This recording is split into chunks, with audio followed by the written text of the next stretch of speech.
అక్కడ dubbing incharge కానీ వాళ్ళకి కానీ హ్యాపీగా ఉంటుంది. లేదమ్మా అక్కడ ఉన్నట్లు చెప్పేసి అని చెప్తే అది అట్లాగే చెప్పేస్తారు, నో ప్రాబ్లం. సో అది ఇంకా ఏమైనా గురించి మర్చిపోయాను చెప్పాల్సిన విషయాలు చెప్పి ఇంకా నాతో మనకు కాదన్నా లేదు చేయాలన్నా, చాలా ఇండస్ట్రీకి అవసరం ఉంది. ఎంతోమంది పిల్లలు ఇంట్రెస్టెడ్ ఉన్నారు కానీ కరెక్ట్ ప్లాట్ఫామ్ లేదు. రిస్క్ ఏం చేస్తారో మీలాంటి వాళ్ళు ఏదైనా జస్ట్ మోరల్ సపోర్ట్ ఉంటే చాలు చెప్తే పెట్టేశారు, వచ్చేసారు. అక్కడ మామిడి హరికృష్ణ గారు ఆధ్వర్యంలో రవీంద్రబాద్లో పెద్ద ఈవెంట్ లాగా జరిగేసి నాకు ఏమి తెలియదు అసలు. చాలా హ్యాపీగా అనిపించింది. మన సార్ బర్త్డే సెలబ్రేషన్స్ అప్పుడే ఫస్ట్ టైం వచ్చింది. ఇక్కడ పైకి వచ్చి చూస్తే మీరందరి పిల్లలు చాలా హ్యాపీగా నేర్చుకుంటుండడం చూసి చాలా నాకు ఆశ్చర్యం అనిపించింది, హ్యాపీ అనిపించింది. కాబట్టి డబ్బింగ్ అనేది లైఫ్ 100% ఉంటుంది. 10 కాదు, 20 కాదు, 30, 40, 50, 60 డబ్బింగ్ సీరియల్స్తో కలిపి 60 సీరియల్స్. ఇంటిలి బాది లేడీస్కి కావాల్సింది సీరియల్సే. కాబట్టి మళ్ళీ ఇంకొకసారి రాకూడదు కానీ కరోనా లాంటిది వచ్చినా కానీ అప్పుడు ఇంకా డిమాండింగ్ ఏర్పడుతుంది. ఇంట్లోనే స్టూడియోలు పెట్టుకుంటున్నారు ఇప్పుడు లేడీస్ చాలా మంది, జెంట్స్ చాలా మంది. ఆ స్టేజ్కి ఎదగాలి మీరు. చిన్న సూట్ 1 lakh రూపాయలు ఇంట్లో పెట్టేసుకొని ఆ సూట్ సిస్టమ్ పెట్టేసుకొని ఆ స్టేజ్కి డెఫినెట్గా ఎదగాలి.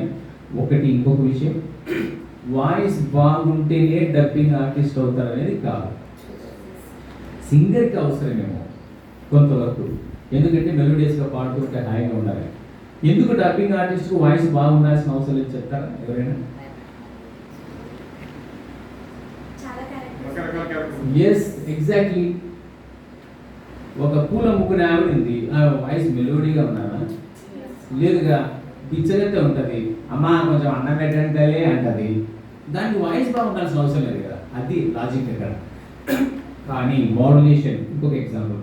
అద్భుతమైన వాయిస్లు ఉండి అవకాశాలు మీన్స్ చాలా మంచి వాయిస్ కానీ ఆర్టిఫిషియల్నెస్ వస్తుంది, అది వాయిస్ అలా చెప్పేస్తున్నారు అని చెప్పేసి వాళ్ళని ఎంకరేజ్ చేయలేకుండా వాళ్ళతో చెప్పించుకోలేని పరిస్థితిలో ఉన్న డబ్బింగ్ ఆర్టిస్టు మన యూనియన్లోనే సినిమా డబ్బింగ్ ఆర్టిస్ట్ కావచ్చు, ఈ టీవీకి సంబంధించిన డాట్లో కావచ్చు ఉన్నారు.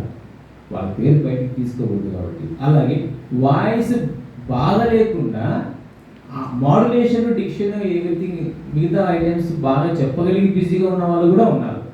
ఇదే మన డబ్బింగ్ యూనియన్స్, 2 యూనియన్స్లో. అవి కూడా పేర్లు అనవసరం కాబట్టి ఫైనల్గా చెప్పొచ్చేది ఏంటంటే నా వాయిస్ బాగలేదు. కొంతమందికి జీర నమ్మదాన్ని వాయిస్లో మాట్లాడుతుంటే గొంతు రాసినట్టుగా అదొక స్టైల్ అనమాట. అటువంటి వాళ్ళకి డిమాండ్ ఉండొచ్చు. హస్కీ వాయిస్ అంటామా, శిల్పా చక్రవర్తి వాయిస్